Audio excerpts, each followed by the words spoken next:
geldi bana. Bir dakika dur ya, çıplak sesleyip söyleyelim.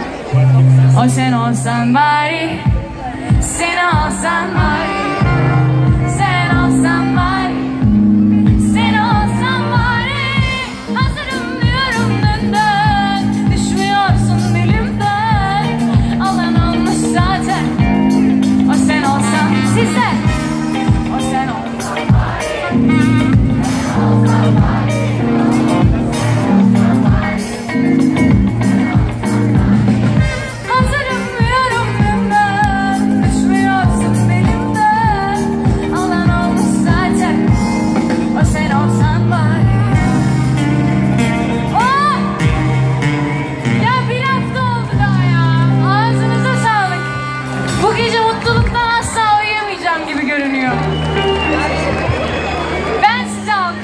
Vallahi ya, bu nasıl bir şey ya, harikasınız ya.